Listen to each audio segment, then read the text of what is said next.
What is being asked کے اندر سے سب سے زیادہ آرٹیکل 243 ہے. 243 کے اوپر اور ایک وہ عدلیہ والے کے اوپر, پی ٹی آئی کا اسپیشلی عدلیہ والے کے اوپر بڑا ابہام ہے. وہ کہتے ہیں کہ بیسیکلی تو سپریم کورٹ کو آپ ٹوتھ لیس کر رہے ہیں.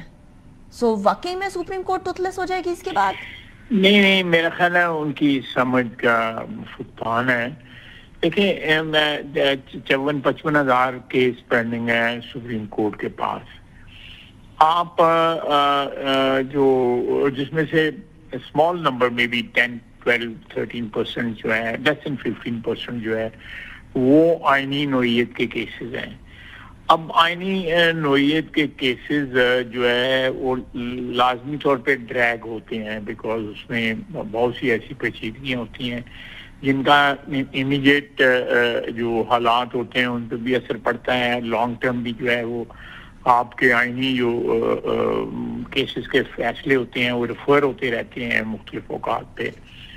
تو اس کی وجہ سے ایک آئینی بینچ جو ہے وہ اب جو ہے یا آئینی جو کورٹ بنے گا وہ نہیں سنے گا کیسز جو ہے نارمل کیسز جو جن لوگوں نے لیٹیگنٹس نے like civil matters, criminal matters, جو ان کے پرسنل میٹرز ہوتے ہیں, پراپرٹی کے میٹرز ہوتے ہیں, اسٹیٹ کو انہوں نے کسی معاملات میں جو ہے چیلنج کیا ہوتا ہے. تو وہ نمبر بھی زیادہ ہے اور اس کا جو بینچ جو ہے وہ بینچ نہیں, میرا مطلب ہے کہ supreme court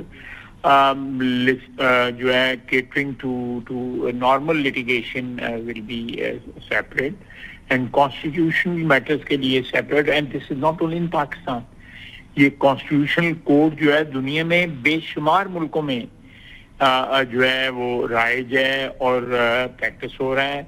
it's just that کہ کانسٹیٹیوشنل کورٹ کے لوگ جو ہے وہ کرمنل نوعیت کے یا سول نوعیت کے کیسز نہیں سن سکیں گے, اور جو دوسرا بینچ جو ہے وہ constitution otherwise there is absolutely no curtailing of power.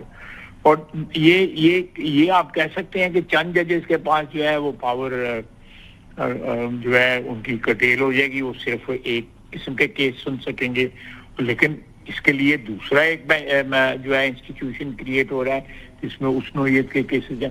تو اس میں میرا خیال ہے کہ کوئی اپنی جو ہے وہ کلر جو ہے ایک اینک اتاریں اور آبجیکٹیولی دیکھیں. میرا خیال ہے کہ if I remember it correctly, even P T I بھی جو ہے اس کانسٹیٹیوشنل کورٹ کو جو ہے پرسو کرتی رہی ہے. لیکن خان صاحب ایک اور ایشو جو وہ اٹھا رہے ہیں اس ٹائم پر, وہ کہہ رہے ہیں کہ آپ عدلیہ کو بیوروکریسی کی طرح ڈیل کریں گے, کہ آج آپ کو کوئی جج کے فیصلے پسند نہیں آ رہے ہیں تو آپ اس کو اٹھا کر کسی بھی ٹائم پر ٹرانسفر کر دیں گے, جس طریقے سے بیوروکریٹس کو ٹرانسفر کر دیا جاتا ہے. نہیں, اس میں ہمارے حکومت کا کیا تعلق ہے؟ اس میں حکومت کا کوئی تعلق نہیں ہے. جوڈیشری کا اپنا معاملہ ہوگا, اس میں حکومت کا کوئی تعلق نہیں ہے. یہ نہیں ہے کہ پرائم منسٹر نوٹیفائی کرے گا کہ فلاں کو فلاں جگہ ٹرانسفر کر دیا جائے گا. دس از مائی انڈرسٹینڈنگ.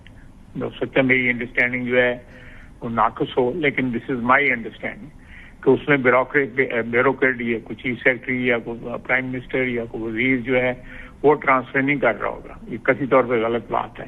میرا خیال ہے کہ میرے جیسے کی طرح ان کا بھی جو علم جو ہے ان چیزوں کے متعلق ناکافی ہے, ایسی سکیاں بڑکا مارتے رہ دے گا. بٹ وہ یہ کہہ رہے ہیں خالد صاحب کہ جس باڈی نے انشور کرنا ہے کہ کس کی کدھر ٹرانسفر ہو, اس باڈی پہ حکومت کا اثر و رسوخ ہے.